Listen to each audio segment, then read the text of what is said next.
देखो, सबसे पहली चीज जो अपने दिमाग में तुम सेट कर लो कि ये जो टॉपर्स लोग होते हैं ना, ये कोई अलग प्राणी नहीं होते हैं। तुम भी बन सकते हो टॉपर। बहुत छोटे छोटे चेंजेस होते हैं जो तुम अपने रूटीन में लेके आओगे, जिससे तुम्हें बहुत बड़े बड़े डिफरेंस अपनी लाइफ में, अपने मार्क्स में दिख रहे होंगे। तो वही स्मॉल चेंजेस आज इस वीडियो में मैं आपके साथ शेयर करने वाला हूं।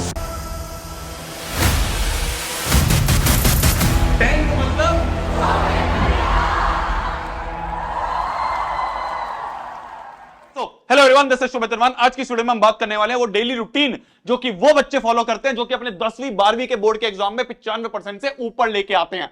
मैंने बहुत सारे बच्चों से लाइव इंटरव्यू लिया है, ऐसे ऐसे बच्चे जिनके 97%, 98%, 99% आए हैं। उन सभी से मैंने वो चीजें जानकारी पाई है कि क्या ऐसे चेंजेस वो लाते हैं जो कि एक नॉर्मल बच्चा, एक एवरेज बच्चा नहीं लाता है, और वो उस चेंजेस को करके इतना अच्छा स्कोर करते हैं। सबसे पहली चीज, ये जो हम बहाना लगाते हैं ना कि भैया टाइम नहीं बचता है हमारे पास, भैया टाइम ही नहीं रहता यार बैकलॉग कवर करने का, भैया टाइम ही नहीं रहता रिवीजन करने का, सारा टाइम तो भैया हमारे स्कूल के काम में ही चला जाता है। एक बात समझ लो, टाइम जो है ना वो बचता नहीं है, टाइम बचाया जाता है। एक बहुत ही बढ़िया इंटरव्यू, एक बहुत ही बढ़िया पॉडकास्ट मैंने अभी रिसेंटली सुनी थी सुनील छेत्री की, वो देखो, उसकी एक क्लिप है, उसको देखो, बहुत अच्छे से समझ में आएगा। स्क्रीन टाइम सौरभ जी, मैंने चेक किया the day I deleted all social media from my phone. मैंने स्क्रीन टाइम चेक किया 4 घंटा 50 मिनट, और तब मैं ये रो रहा था कि यार वक्त नहीं मेरे पास मेरे लिए यार। तो यहां मैं अपना को बोल रहा हूं मेरे पास वक्त नहीं अपने लिए, और मेरा स्क्रीन टाइम 4 घंटा 50 मिनट। मैं सोच रहा हूं कितना बेवकूफ आदमी हूं यार। यहीं से अगर 2 घंटा छीन लूं तो आ गया वक्त जिम जाने का, कोर करने का, स्ट्रेचिंग करने का, आ गया ना वक्त। तब मैंने सोशल मीडिया मारा डिलीट, और तब मुझे पता चला सौरभ जी कितने एडिक्टेड हैं हम। पहले एक हफ्ता में ऐसा था, फोन कहाँ है, क्या करूं क्या करूं। तब then you realise that you are gone. Try कीजिए आप, जिनको भी फोन का है ना, एक बार छोड़ के देखिए, एक दिन छोड़िए फोन आप। एक दिन कुछ कोई नहीं मरने वाला, कुछ होना तो है नहीं। आप फोन छोड़ दीजिए, आप ये क्या हो गया यार, कहाँ है, ऐसा हो जाओगे आप। एंड देन यू रियलाइज, और इसका मतलब ये नहीं कि आप फोन छोड़ के जिंदगी जियो।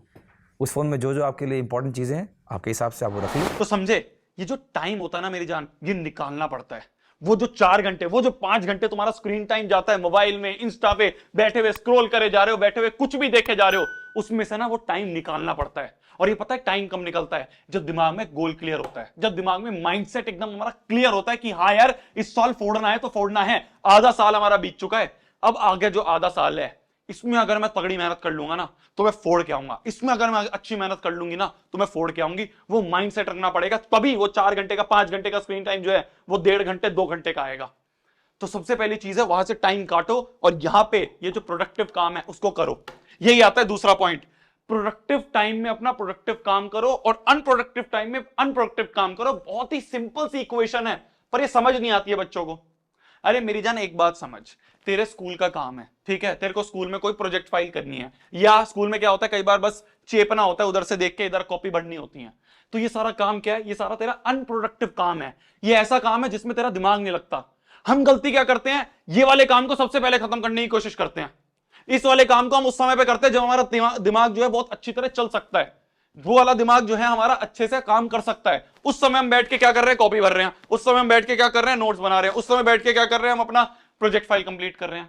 वो सारा अनप्रोडक्टिव काम है। उसे जब करो जब तुम्हारा दिमाग बिल्कुल थक चुका है, बिल्कुल रात का टाइम आ चुका है, अब तुम्हें समझ में आ गया कि यार अब मैं कोई ऐसे क्वेश्चन सॉल्व नहीं कर सकता हूं, अब मैं कोई न्यूमेरिकल सॉल्व नहीं कर सकता हूं, अब मेरा दिमाग थक चुका है। गाने लगाए कान में, ठीक है, ईयरफोन लगाए, गाने लगाए, जो बढ़िया गाने लगते हैं, अपने चेपना शुरू कर दिया। तो जो स्कूल का काम है अनप्रोडक्टिव काम है, इसको करो अनप्रोडक्टिव टाइम में। जो प्रोडक्टिव काम है भाई, तुम्हें क्वेश्चन सॉल्व करने हैं, तुम्हें रिवीजन करने हैं, तुम्हें नोट्स याद करने हैं, तुम्हें क्वेश्चन आंसर याद करने हैं, तुम्हें सेल्फ स्टडी करनी है, वो सारा काम कब करो? जब तुम्हारा दिमाग सबसे ज्यादा काम करता है, जब तुम्हारा दिमाग सबसे ज्यादा एक्टिव होता है। कि भाई तुम स्कूल से आए, स्कूल से आने के बाद तुमने क्या करा? आधे 1 घंटे का नैप ले लिया। बहुत जरूरी है, बहुत ज्यादा जरूरी है। कोशिश करो आधे 1 घंटे का नैप ले लिया, उससे क्या हुआ? दिमाग वापस से रिचार्ज हो गया, वो बैटरी जो है वो वापस से रिचार्ज होगी। अब उठ के वो सारे काम करो पहले जिसमें आपका दिमाग लगता है।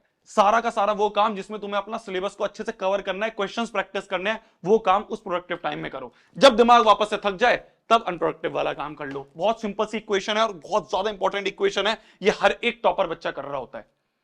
तीसरा पॉइंट, 24 आवर्स और गॉन। भैया ये क्या बोला है आपने? देख मेरी जान, ये मैंने इतने बच्चों से बात करी, इतने टॉपर से बात करी, उन सभी में एक चीज कॉमन दिखी, वो ये थी, उन्होंने कहा भैया जब भी हम कोई नया कॉन्सेप्ट समझते हैं, जब भी हम कोई नया क्वेश्चन समझते हैं, जब भी हम कोई नई थ्योरी समझते हैं, जैसे साइंस का कोई एक नया टॉपिक पढ़ा, तो हमारे दिमाग में ये क्लियर होता है कि आज अगर टीचर ने पढ़ाया ना, तो वो टॉपिक हमारे दिमाग में सिर्फ और सिर्फ 24 घंटे के लिए है।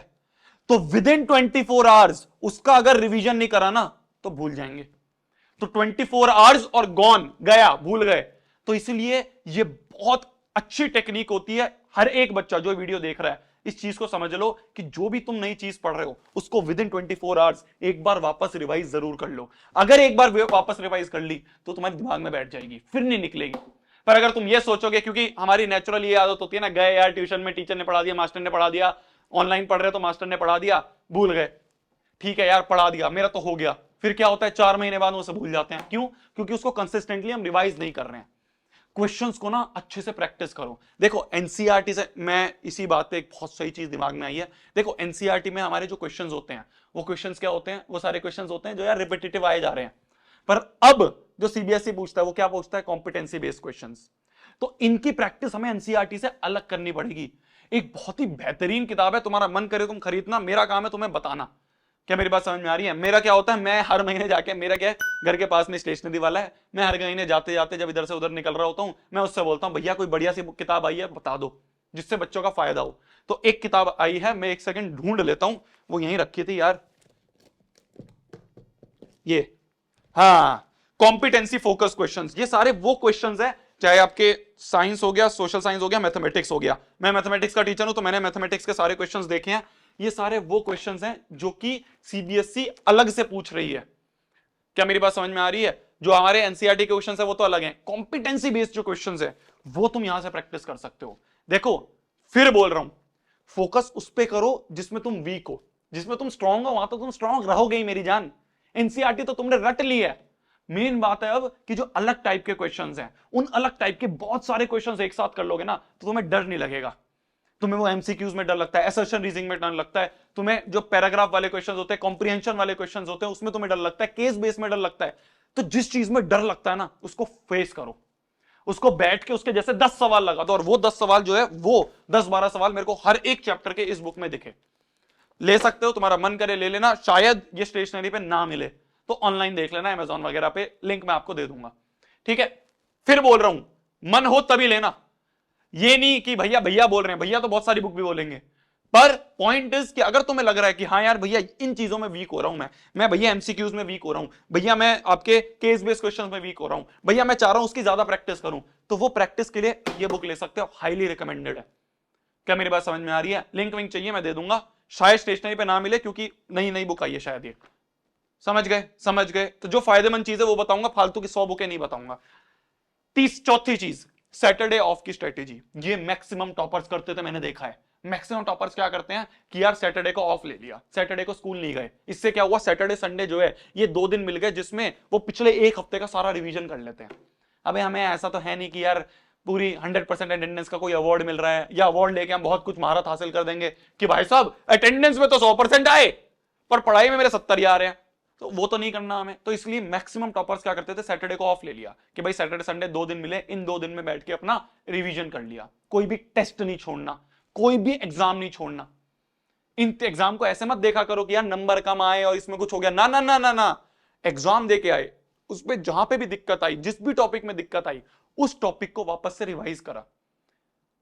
मैं फिर बोल रहा हूं, फोकस उस पे करो जहां तुम वीक हो, क्योंकि जहां तुम स्ट्रांग हो वो तो स्ट्रांग रहोगे ही, उसका सवाल तो हो ही जाएगा। जहां वीक हो उस पे चोट मारो जाके, उसको बार बार फेस करो। जिस दिन वो स्ट्रांग हो गया ना, ये कुछ भी नहीं है, कुछ भी नहीं है, कुछ भी आंख बंद करके लेके आ जाओगे अगर फोकस करा। ये आगे का एक आधा साल जो तुम्हारा बचा है।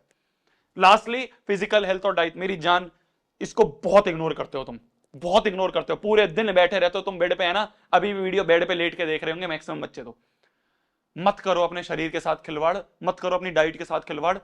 वही जो इंटरव्यू मैंने आपको दिखाया, उसी में एक चीज उन्होंने बोली है कि जैसा खाओगे वैसा दिमाग चलेगा। ये हमारे बड़े बुजुर्ग बोलते थे, जैसा तुम अपने खाओगे वैसे तुम्हारा दिमाग चलेगा, वैसे तुम्हारी सोच होगी।